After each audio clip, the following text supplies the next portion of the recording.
Hello, everyone, and welcome to another episode of the Wise Decision Maker Show, where we help you make the wisest and most profitable decisions. And today we'll talk about making the wisest and most profitable decisions on effective virtual collaboration for hybrid and remote teams. Now, as you might know, the future is hybrid. That's a phrase that's used pretty often right now, given the impact of the pandemic. Pretty impactful, pretty powerful. We've spent over 18 months working. Those who can work from home have spent that time working from home, especially with a Delta surge. More recently, have people who went to the office are coming back home. So we've seen that remote work has been definitely around for a long time, and companies are overwhelmingly planning to go hybrid. So up to 75% of employers plan to have hybrid schedules. This is led by large companies making the shift. You might think that, this is innovative, smaller middle market companies are making the shift. No, we're seeing large companies making the shift, and traditional companies, not simply the tech companies. I mean, I understand, companies like Facebook and Dropbox are saying we'll have remote work for as long as you want, and the rest people will be for as many people as you want from their workforce, and we'll have plenty of people working hybrid who want to come to the workplace however much time they want. But we also have traditional companies, large companies making the switch, like Nationwide, a major insurance company where permanently there's a switch to remote work for many workers. Some divisions have up to 75% of their workers working full-time remotely. The rest are coming in on a hybrid schedule. We have manufacturing companies like Applied Materials, which have a mostly hybrid schedule for their workers, with some people working full-time remotely. And we have plenty of other traditional companies. Target, for example, its back office employees are coming in on a hybrid schedule. So we are seeing large companies making these permanent shifts, and where they have the large majority of their workforce coming in on a hybrid schedule, 1, maybe 2 days a week, something like that, and the rest of it being fully remote. So minority, but a significant minority being fully remote. Now, a number of company leaders don't want that. They don't want a hybrid schedule. They don't want any employees fully remote, because they feel that their company culture really suffered during the pandemic. It was really hurt. It was a big problem. And they want everyone back together. They want the teamwork. They want that collaboration. They want the company culture, that connection. Well, here's what happened. During COVID lockdowns, the leaders of these companies, they forced office-style collaboration on remote work. So office-style collaboration. Now, it's natural that happened in the lockdowns, because people didn't know any better, right?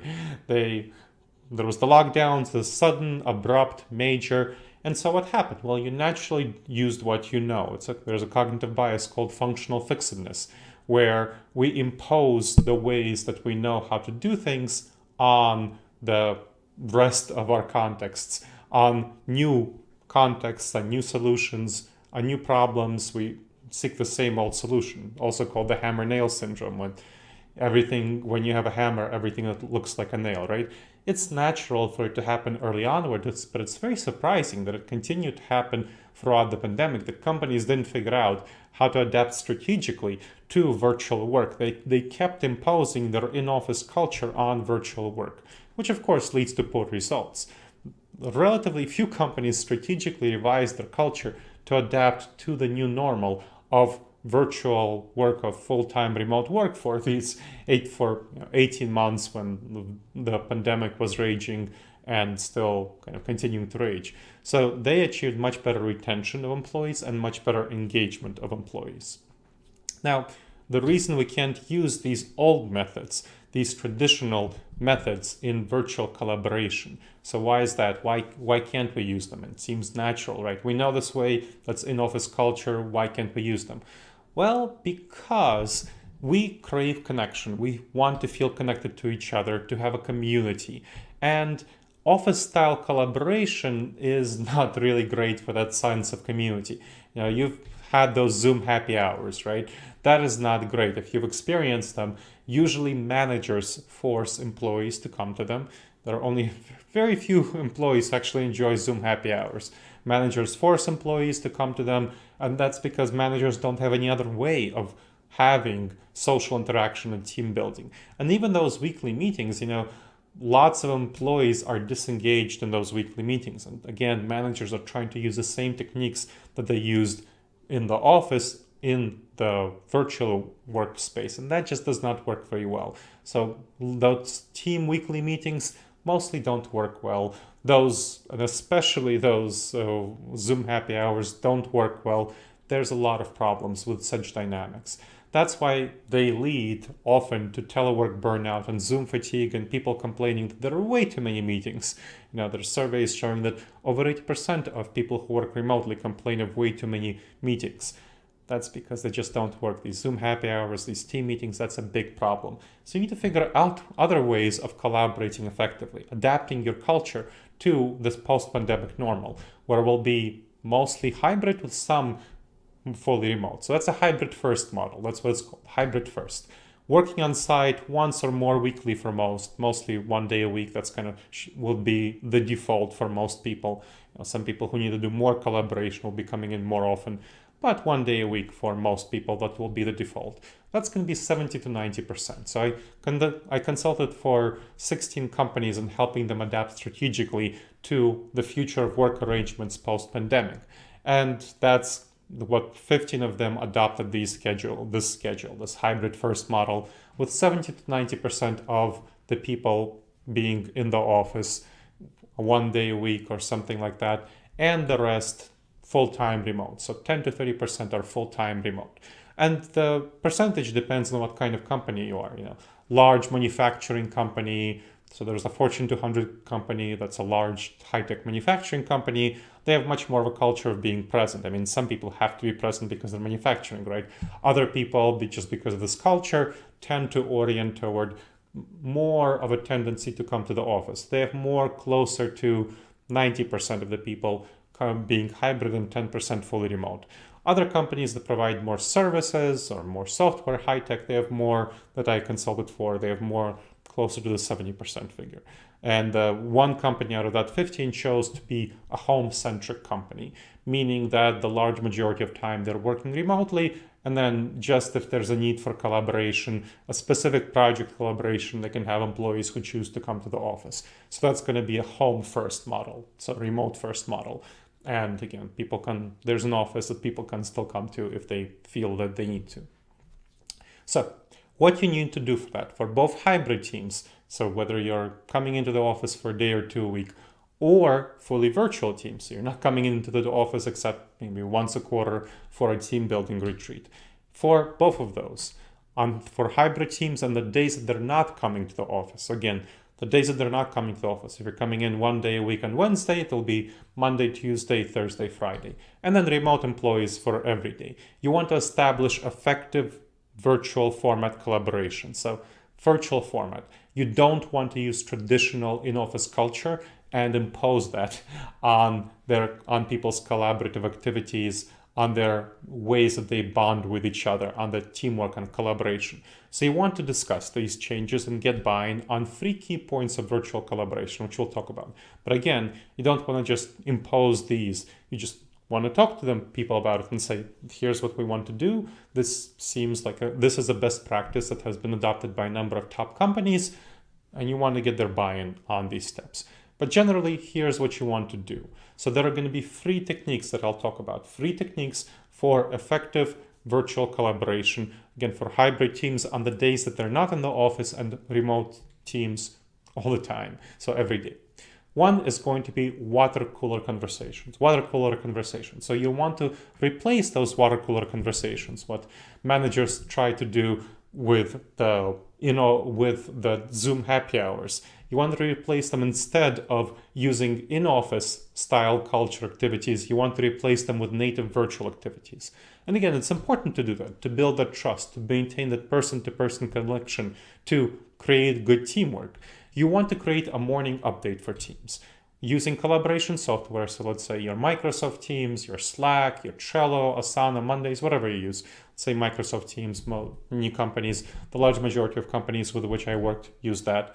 What they do is they create a channel. So Microsoft Teams has channels, Trello has cards, whatever you have. For each team that has 6 to 8 people team, that sort of team arrangement. Each team has its own channel marked personal, so using a collaboration software. And in that channel, each team member respond to prompts on their work and life in the morning. So that prompts would be the general prompts that were adopted is, how are you feeling right now? How's your personal life going? Share something interesting about yourself or the world that other people don't know. And finally, what do you plan to work on, focus on this day? And that's going to be a morning check-in. So that's a morning update. Now, the team members also respond to each other, so 3 other team members, after they share this. This is a pretty brief activity. It takes 5 to 10 minutes, so it doesn't take much time. And it's very contributing to their engagement. And people really like learning about these facts about the world or each other. They want to know what other people are doing, and it helps them to know what other people, how are they doing in their personal life, and it also helps them to know what they're focusing on at work in case they want to collaborate, in case they want to coordinate on things. And you know what? It's also very helpful for managers, because I've seen managers, those team leads, the supervisors, get pretty anxious about whether their employees are even working at all, because they don't necessarily know that. They can't see that, and their employee might be sick or might be off, or there might be something weird going on. So it helps them address that, and helps them, leaders also get to know what's going on with the employees in their personal life, and kind of reveal things, talk about things. There might be issues, work-life balance, stress, that the employee might reveal, and they do reveal from my experience consulting for these companies in those chats, and that the manager can then talk to them about it. It's really very helpful. So that's point 1. The second point, you want to address diversity, equity, and inclusion. Minorities tend to want more remote work than the white males. So there was a survey of white knowledge workers that found that 80% of white knowledge workers want substantial remote work. That's either hybrid or full-time remote. So 20% of them wanted to go back to the office Monday through Friday, 9 to 5. Now, what about black knowledge workers? Black knowledge workers, 97% of them wanted full-time remote work. Only 3% of them want to go back to the office full-time. Why is that? Well, because they're still facing microaggressions and discrimination back in the office. So that is very much a benefit for your diversity, equity, and inclusion initiatives to have some full-time remote work and the rest being fully hybrid. That's much more conducive to minorities of all sorts. And we're talking about Black people, we're talking about all sorts of people, and especially people with disabilities who physically it's much more difficult for them to come to the office. So you want to address, as part of this, you do need to address digital discrimination, things like interruptions and privilege, lack of responses where those who with privilege tend to respond less frequently or in a longer time period for people who are minorities. So you want to assess that issues through surveys and then provide training to help address these issues of digital discrimination. And finally, you want to facilitate work-life balance. So you want to encourage people to have good work-life balance while they work. That is why I strongly recommend for employees to be able and encouraged to take physical and mental breaks, not sit down at 9 o'clock and get up at 5 o'clock, which unfortunately some people tend to do without realizing how much damaging it is for them. So you want to encourage employees to take those physical and mental breaks after 30 to 60 minutes of remote work, depending on how intense the work is. And it's important to include physical activities, walking around. Sitting has been shown by research to be quite problematic if we're sitting all day, very bad for our health. So breaks, that's going to be helpful for collaboration, for productivity, and it will reduce burnout, mistakes, and conflicts. All right, everyone. So I hope this presentation of why it's very beneficial for you to adapt native virtual formats for effective collaboration in hybrid and remote teams has been helpful for you. So check out other episodes of the Wise Decision Maker Show on wherever you're checking out the Wise Decision Maker Show. Subscribe to us on whether you're checking it out on videocast on YouTube, whether you're checking out on a podcast through Apple iTunes or plenty of other venues where the podcast is distributed. Send us your thoughts. Leave a comment with sharing your thoughts. Click like if you like it, and email me with any feedback at gleb@disasteravoidanceexperts.com. Gleb at disasteravoidanceexperts.com.